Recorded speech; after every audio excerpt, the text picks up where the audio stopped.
अस्सलाम वालेकुम।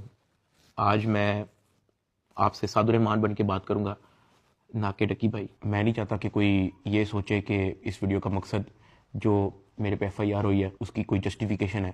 आई am simply here to apologise. मेरे किसी भी कंटेंट से अगर आज तक कोई भी नेगेटिवली इम्पैक्ट हुआ है, मैं उस चीज़ के लिए माफ़ी मांगता हूँ। मेरी हमेशा से सिर्फ यही इंटेंशन रही है कि मैं लोगों को एंटरटेन करता रहूँ और कुछ ना कुछ जो है वो मैं नया लाता रहूँ। लेकिन मेरे अनजाने ना अनजाने में अगर मेरे से कोई कंटेंट कभी ऐसा पोस्ट हुआ है जिससे कोई नेगेटिवली इम्पैक्ट हुआ है, या कोई प्रमोशन ऐसी हुई है जिससे कोई नेगेटिवली इम्पैक्ट हुआ है, मैं उस चीज़ के लिए पूरे कौम से माफ़ी मांगता हूँ। Let the court handle.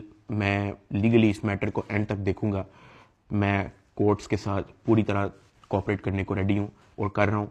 मैं इदारे के साथ पूरी तरह कोऑपरेट करूँगा और जो भी जज साहब मेरे केस का फैसला लेंगे मैं वो कबूल करूँगा।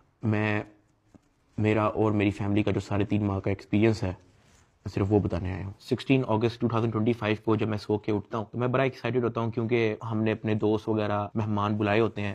हमने अपने घर में दावत रखी होती है, मेरे सब दोस्त आते हैं, बड़ा इंजॉय करते हैं, हम खाना शाना खाते हैं, गपशप लगाते हैं, मेहमान चले जाते हैं। उसके बाद मैं और रूब पैकिंग में लग जाते हैं, क्योंकि हमें मलेशियन गवर्नमेंट का एक इवेंट है, उधर से इनवाइट आया होता है कि डकी भाई आप आए, हमारे लिए कुछ वीडियोस वगैरह बनाए। पूरे पाकिस्तान से उन्होंने एक मेल और एक फीमेल को चुना है, जिसके अंदर मेल में उन्होंने मुझे चुना है। बाकी कंट्रीज से भी उन्होंने एक मेल एक फीमेल इनवाइट किए हुए थे और मैं बड़ा एक्साइटेड था कि पूरे पाकिस्तान के अंदर से उन्होंने एक बंदा चूज करना है और उन्होंने मुझे चुना। मैं बड़ा ऑनर फील कर रहा। हमने बड़ी जल्दबाजी में पैकिंग की, क्योंकि मेहमान आए होते हैं, हमें टाइम नहीं मिलता और मुझे नहीं पता था कि जब हम पैकिंग करके अपने घर से निकलेंगे तो मेरी जिंदगी का सबसे मुश्किल वक्त शुरू हो जाएगा। मेरे वहमो गुमान में भी नहीं था कि मेरे साथ क्या होने जा रहा है। हम जब पैकिंग करके सामान गाड़ी में रखते हैं, गाड़ी हमारी एयरपोर्ट की तरफ चल पड़ती है। एयरपोर्ट पहुंचते हैं, हम सामान अपना अनलोड करते हैं। रात के 9 बजे के करीब हमारी फ्लाइट होती है। हम काउंटर पे जाते हैं और हमें अपना बोर्डिंग पास मिल जाता है। उसके बाद जहाँ पे इमिग्रेशन होनी होती है, जहाँ पे आपके पासपोर्ट का एग्जिट स्टैंप लगती है, हम जब वहाँ पे पहुंचते हैं तो वो मेरे से पूछते हैं कि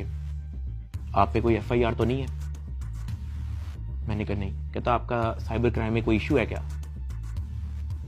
मैंने कहा नहीं। कहते आप हमारे साथ आ जाए। मैं और अरूब एक दूसरे की तरफ देखते हैं कि ये क्या हो गया। हम किसी को ऑन टाइम ज्यादा इन्फॉर्म ही नहीं कर पाते हैं। मैंने ज़िया को सिर्फ मैसेज कर दिया है कि ये इस तरह से इशू हो गया, तो शायद हम फ्लाई ना कर पाए, तो आप प्लीज गाड़ी जो है वो एयरपोर्ट ले आओ और हमें यहाँ से पिक कर लो। हमें लगा कि शायद हमें बस सिर्फ फ्लाई नहीं करने देंगे और हम घर जा सकेंगे। 5-10 मिनट के बाद इमिग्रेशन वाले हमसे हमारे मोबाइल ले लेते हैं, कहते हैं कि इसको एयरप्लेन मोड पे लगा दें और अरूब की तरफ वो इशारा करते हैं कि अगर आप जाना चाह रही हैं मलेशिया तो आप जा सकती हैं।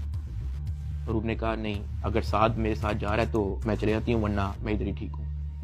शायद ये मेरी गलती ही, मुझे उसको जाने देना चाहिए था, क्योंकि उसके बाद जिस चीज़ से मेरी फैमिली ने गो थ्रू